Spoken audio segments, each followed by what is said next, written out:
जिस वस्तु को भी आप चाहते हैं अधिक संख्या में, वो वस्तु 108 की संख्या में,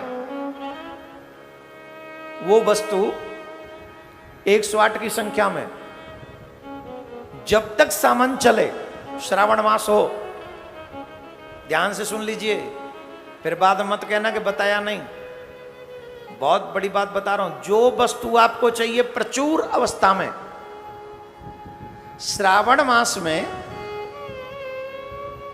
प्रत्येक दिन, 2 दिन निकल गए तो 2 दिन का भी इंक्लूड करके, आज तीसरा दिन है ना, जो वस्तु चाहिए आपको 108 की संख्या में, शिव जी की सेवा में लगा दो, शिव जी पे चढ़ा दो। अगर वस्त्र हैं तो वस्त्र लगा दो, आप वस्त्र चाहिए प्रचुर अवस्था में तो वस्त्र 108 वस्त्र रोज चढ़ाओ। सोना चाहिए तो सोना 108 नित्य चढ़ाओ, 108 कुछ गहने बनाकर। चांदी चाहिए तो चांदी के पात्र 108 बना के नित्य चढ़ाओ। धन चाहिए तो 108 रुपया एवरीडे चढ़ाओ। मुझे पता है सब यही करेंगे, वो सोना और चांदी और डायमंड तो महंगा सिस्टम है। जो चाहते हैं कि हम, और चाहते भी हम लोग, लक्ष्मी चाहते हैं कि प्रचुर अवस्था में मिले,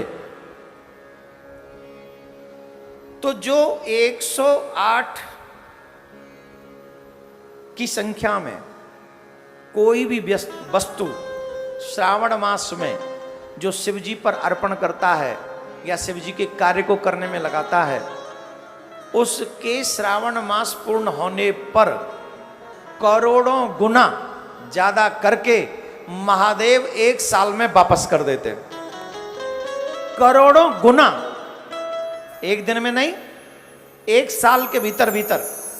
ब्याज के लिए कुछ दिन तो जमा करना पड़ेगा ना। अब ऐसे 108 कर करके भी तुम कर लो तो 3,500 पौने 4,000 रुपए होते हैं, इससे ज्यादा नहीं होंगे। हाँ सही है गलत है? और इसके 3,500-4 हजार रुपए के या किसी वस्तु के करोड़ों गुना करना कितना होगा? 1 रुपए का 1 करोड़। अगर भगवान शिव लौटा, ये लिखा हुआ है तो बोल रहा हूं मैं आपको, ये मेरा वाक्य नहीं है, मेरी जिब्या मत पकड़ना। लेकिन श्रद्धा से करोगे सब कुछ रिटर्न करोड़ों गुना संख्या में 1 साल के भीतर तुमको मिलेगा। श्रद्धा से करो। तो मैं तो इतना ही कहूंगा, हर दिन 108 रुपए निकालो और यही सोचो कि हमें 108 रुपए की इस पार्थिव शिवलिंग बनवानी। इसको कहते आम के आम गुठली के दाम। एक पुण्य तो वो हो रहा है कि 108 निकल रहे हैं, दूसरे जा किस काम के लिए रहे? बोले पार्थिव शिवलिंग का निर्माण होगा। तो एक पंथ 2 काम, पार्थिव शिवलिंग की स्थापना ही कई गुना ज्यादा फल दे देगी।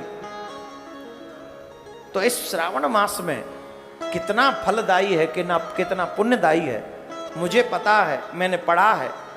आप अगर विश्वास करते हैं तो एक बार निकल जाइए मेरे प्यारे, श्रावण मास में अपने आप का कल्याण करने के लिए उद्देश्य बना लीजिए। बोलो राधे राधे। ऐसे नहीं, जोर से